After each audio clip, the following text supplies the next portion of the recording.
Role sir. October 20 तारीखला सायंकाळी 8:30 दरम्यान विजयपूर रोडमध्ये ते नूर हॉटेलच्या पुढे जे घटनास्थळ आहे तिथं एक रॉबरी झालं होतं. त्यात भारतीय न्याय संहिता 2023चे कलम 309(6), 311, 3(5) आणि हत्यार कायदा 425 अन्वये विजयपूर रोड जे घटना आहे त्याबद्दल विजयपूर नाका पोलीस स्टेशनला गुन्हे दाखल झाला. आणि त्यात असं जे फिर्यादीला जीवे मारण्याच्या धमकी दिलं, चाकूने वार केलं आणि त्यांना मारहाण केलं आणि त्यांच्याकडून चेन हिसकावून घेतलं होतं आणि इतर जे मारामारीच्या गोष्ट होतं त्यानुसार गुन्हे दाखल होऊन DCP परिमंडल श्री कबाडे, ACP श्री पवार, PI श्री दादा गायकवाड, क्राईम PI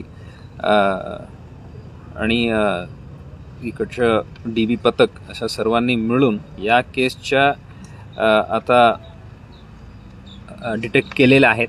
हे सोलापूर शहर पोलिसांचं एक महत्त्वाचं डिटेक्शन आहे. यात असा ब्लाइंड केस होतं आणि त्यामध्ये मॅक्सिमम ह्युमन इंटेलिजन्स वापरून जे ट्रेडिशनल इन्व्हेस्टिगेशनच्या स्किल्स आहेत ते वापरून फिर्यादीनी दिलेलं जे वर्णन आहे तिथं जे काही संभाषण झालं होतं, फिर्यादीनी दिलेलं वर्णन आणि यांनी पूर्ण तोंडात मास्क घातलं होतं आणि पूर्ण अंधेरे होतं, तरीही त्या डिस्क्रिप्शनमधून आपलं रेकॉर्डवरील आरोपी पूर्ण शोध घेऊन सोलापूर शहर आणि ग्रामीण पोलिसांच्या अभिलेखावरील सर्व सराईत गुन्हेगारांच्या व्हेरीफाय करून त्यामधून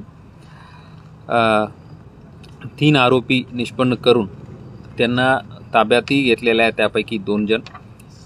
3 आरोपी अशा खालीलप्रमाणे आहे. प्रथम आरोपी आहे विकी गायकवाड, राहणार सेटलमेंट. दुसरी आहे विनोद उर्फ रावण गायकवाड आणि जगदीश उर्फ बारक्या संगटे. अशा 3 जणांचा निष्पन्न केलेला आहे आणि त्यापैकी विकी आणि रावण या 2 आरोपींना अटक करण्यात आलेल्या आहेत आणि त्यांच्याकडून जे लूट झालेले सोन्याच्या चेन, गुन्ह्यात वापरलेले चाकू आणि ते मोटरसायकल अशा एकूण 1,47,00,000च्या मुद्देमाल जप्त करण्यात आलेले आहेत. या कामगिरीबद्दल मी श्री कबाडे, श्री दिलीप पवार, श्री दादा गायकवाड, PI श्री वराळे, DBच्या प्रमुख Shri Sheetal Gaikwad, ASI Shri Pawar, head constable Sachin Har, Ganesh Shirke, Ajay Pardeshi, Shankar Bise, Laxmikant Futane, police constable Saddam Abadijaje, Santosh Mane, Rahul Vitkar, Samadhan Markad, अमृत सुरवसे, संतोष चानकोटी, रमेश कोरसेगाव, स्वप्नील जाधव या सर्वांना मी अभिनंदन करतो. या डिटेक्शनमुळे त्या परिसरामध्ये आणि ग्रामीण पोलिसांच्या हद्दीत पण जे लूटमार होत होतं ते प्रतिबंध होईल अशा अपेक्षा आहे. आणि इंट्रॉगेशन दरम्यान त्यांच्या आणखी एक मंद्रुप पोलीस स्टेशनच्या गुन्ह्याबद्दलही त्यांनी कन्फेशन दिलेले आहेत. त्यांनी संबंधित पोलीस स्टेशनलाही कळवलेलं आहे. तिथून पण आमच्या पोलीस कस्टडी संपल्यानंतर तेही ताब्यात घेणार आहे अशा अपेक्षा आहे. हे जे सराईत गुन्हेगार विकी गायकवाड जे आहेत त्यांच्याविरुद्ध हे 11वी गुन्हा आहे आणि जे रावण जे आहेत त्यांच्याविरुद्ध ही 4था गुन्हा आहे. सर या आधी पण त्यांच्यावर या केसच्या आता सर्व